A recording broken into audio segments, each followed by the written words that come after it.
son tres engaños que nos lleva el cerebro a tomar esas decisiones. Por supuesto que la psicología, la psiquiatría, la cirugía cerebral, están trabajando. El otro día estaba leyendo que hay un trabajo sobre ratones para ver cómo se conectan las neuronas entre sí para poder llegar a trabajar sobre los personajes, sobre las personas. Qué parte del cerebro funciona, cómo funcionan, porque hasta el día de hoy no tenemos, los científicos mismos, no tienen una idea cabal de cómo funciona el cerebro. ¿Qué partes? Sabemos que hay, como en algunos puntos pusimos, 5 capas que tiene el cerebro, funcionan de diferentes formas, pero cómo se forma un pensamiento, cómo se forma una idea, qué cosas dominan a otra, todavía no está muy estudiado. Cómo se crean los miedos, por qué una persona es más tranquila que otra, más ansiosa, o más pasiva o más violenta, o más amable o más iracunda. El cerebro se alimenta de los 5 sentidos. Lo que vemos, lo que escuchamos, lo que tocamos, lo que comemos, lo que olfateamos. Pero muchas veces, y muchas más veces de lo que creemos, nos hace trampa. Nos confunde, nos mezcla información, nos hace creer en situaciones que no son verdaderas. Y muchas veces la imaginación supera a la lógica. Por ejemplo, uno de los engaños es la imaginación. Nosotros como escritores necesitamos ese desarrollo imaginativo, pero también tenemos que tener muy en cuenta cuando esa imaginación nos empieza a dominar por sobre la realidad. La imaginación es etérea, es impalpable, viene del interior, nos sorprende con cosas del exterior, pero nace en nuestro interior, nace en nuestro cerebro. Pueden ser situaciones que nos pasan o pueden ser situaciones extrapolares, que pasan a otro, que imaginamos a través de lo que le pasó a otro cosas que desarrolla la imaginación. Por ejemplo, tomamos personajes ficticios. Si vamos a ver una película de Superman, ya vamos con un preconcepto. El personaje vuela. Todos sabemos que el hombre no vuela por sí mismo si no tiene un aparato. Pero vamos a ver una película de Superman aceptando la idea del autor de que el personaje vuela. Cuando vemos la película, nadie ignora de que hay sogas de acero sosteniendo al actor o que son trucos de computación últimamente. Antiguamente los trucos eran sogas que colgaban, hoy son trucos computarizados, pero cuando nos sentamos a ver la película no pensamos en esos trucos. Creemos lo que dice el argumento, porque si no, no vamos. Si vamos a estar pensando que todo lo que dice el argumento es mentira, cosa que es verdad, que es mentira, pero no tendría sentido ir a ver la película o leer un libro. Lo mismo pasa con una película de terror. Nadie supone que matan a los actores. Todos sabemos que son parte del maquillaje, que es salsa de tomate la sangre, que los monstruos son o computarizados o son máscaras de goma. Pero mientras estamos sentados en esa película o en ese cine, asumimos que las vivencias son reales, que lo que ocurre en la pantalla, el cerebro lo asume como real. Porque la información que le está pasando los 5 sentidos, o en este caso la vista, es real para lo que ve. El tema de la imaginación es tener muy claro cuándo esa realidad ficticia o esa realidad del cine termina y los personajes dejan de ser creíbles para saber que son ficticios. Cuando vemos una película de acción, vemos los estereotipos de los personajes buenos, los personajes malos, los personajes odiables, el asesino, el investigador.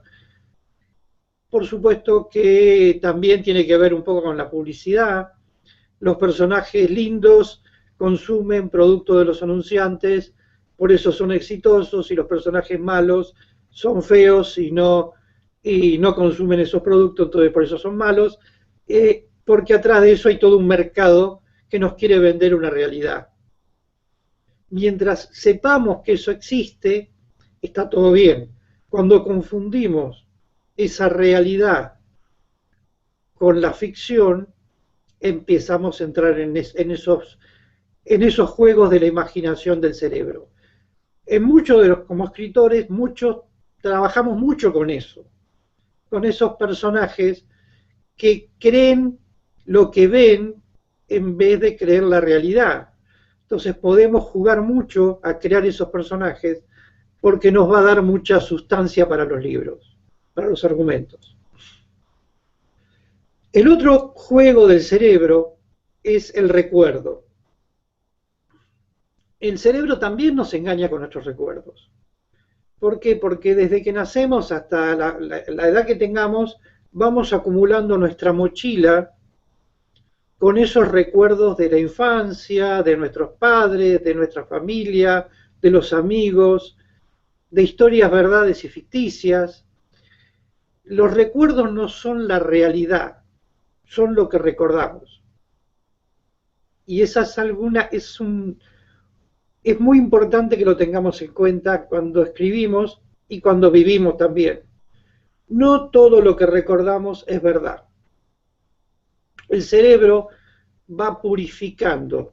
Hay mucha gente que recuerda mucho más lo malo que lo bueno que le pasó, y hay otra gente que logra borrar lo malo y quedarse con lo bueno.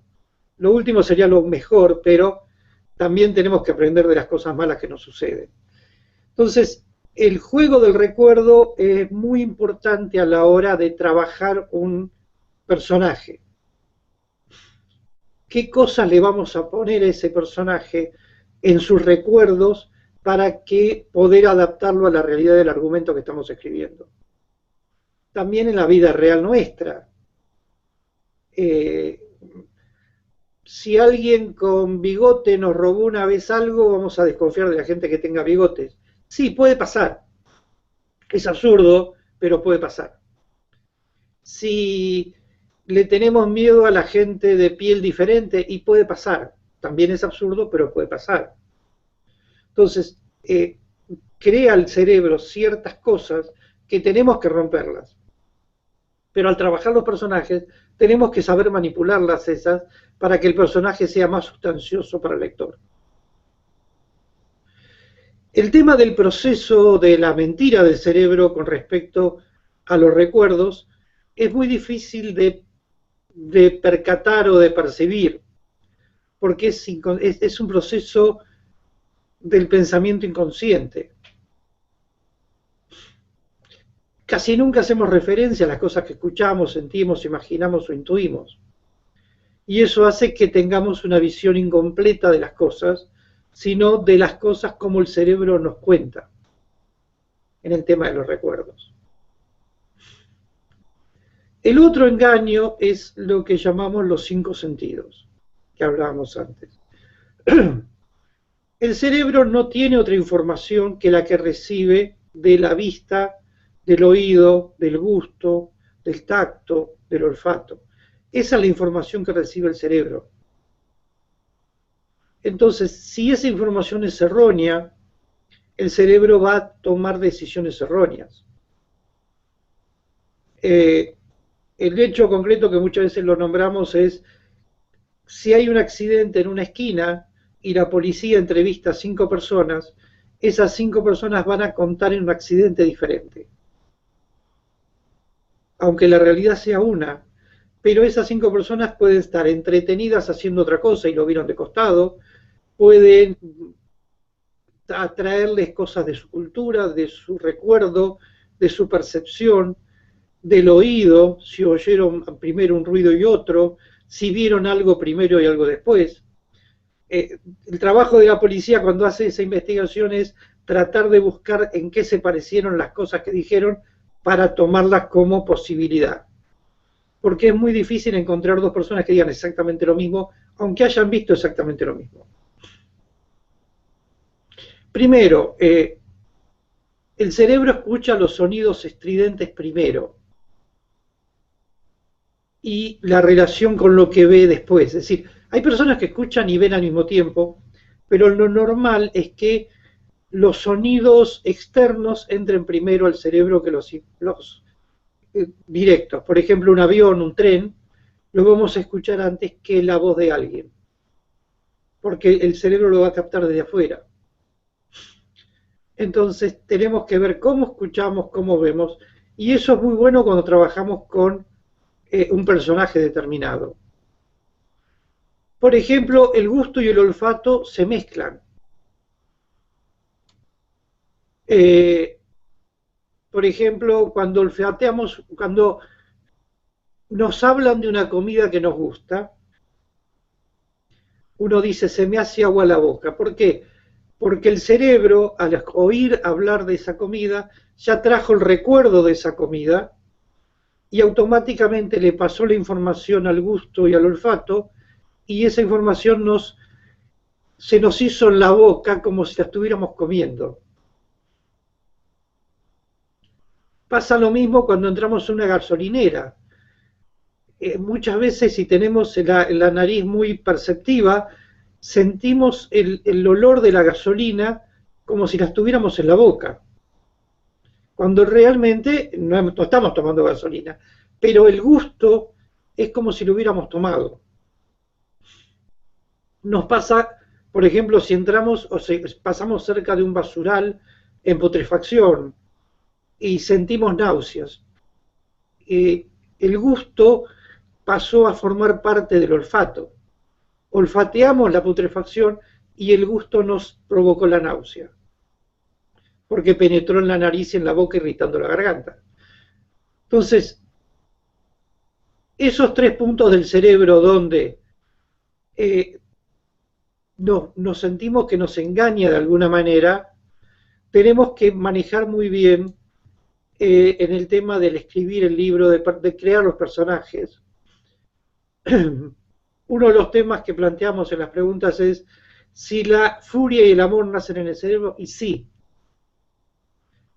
El cerebro es el que envía la señal para pegar o acariciar. Envía la señal a la boca para insultar o decir palabras amorosas.